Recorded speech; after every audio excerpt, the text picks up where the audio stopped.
sont là et qui pourront vous guider vers les bonnes choses. Après, c'est vrai que sur le marché, c'est assez compliqué de trouver des médiums qui ont des capacités assez puissantes. On peut en avoir, mais voilà, c'est pas toujours évident de comprendre ce monde-là. Il y a des gens qui veulent aller au-delà des lois, mais par contre, le karma pourrait être assez lourd.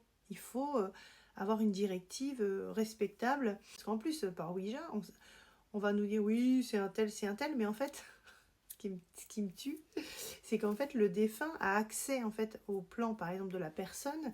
Oui, bah écoutez, est-ce que si vous êtes ma grand-mère, vous allez me dire la date où elle est née? Sauf que lui, dans sa tête, il pense la date. Donc du coup, quand la goutte, elle bouge, bah, il va savoir, donc il va te dire la date. C'est dingue, c'est dingue. Donc du coup, c'est pas comme ça, en fait, qu'on fait des contacts défunts. Et surtout, ne pas ouvrir ces plans-là parce que on peut avoir des gros problèmes et ça peut aller jusqu'à la mort des fois. Les amis, ne jouez pas avec le spiritisme ni les Ouija parce que vous pouvez vous faire vraiment beaucoup de mal. Peut-on tomber sur des entités négatives pendant une séance? Bah, alors moi, ce qui me fait rire souvent pendant les séances de Ouija, alors pour dire, avec toutes ces capacités, je ne touche jamais à rien. Je laisse faire. Ce qui doit venir est fait. Ce qui ne doit pas venir ne sera pas fait. Par exemple, prenez une séance de Ouija. Les gens, ils se connectent. Puis n'importe quelle entité arrive. Elle va intégrer, infiltrer vos connaissances. Puisque savoir que par télépathie, on capte tout.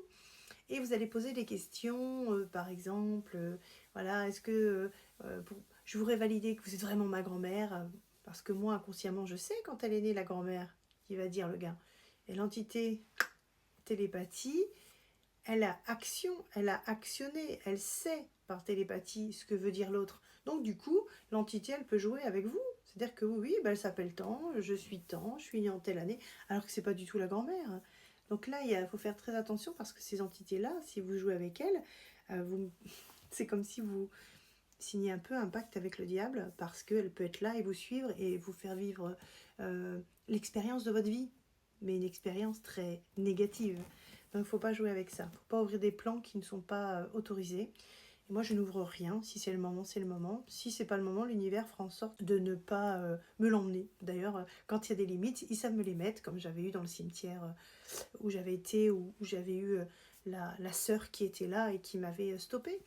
Donc voilà, s'il y a à voir, il y aura, s'il n'y a pas à voir. En fait, c'est beaucoup de lâcher prise aussi. Hein. C'est-à-dire qu'il ne faut pas aller dans les choses pour lesquelles on n'est pas fait. C'est-à-dire que je ne vais pas dire que tout le monde ne peut pas être médium, mais voilà, c'est pas, si ça ne vous est pas donné, c'est que ce n'est pas votre mission. Donc ça ne sert à rien d'aller ouvrir des plans qui ne sont pas permis.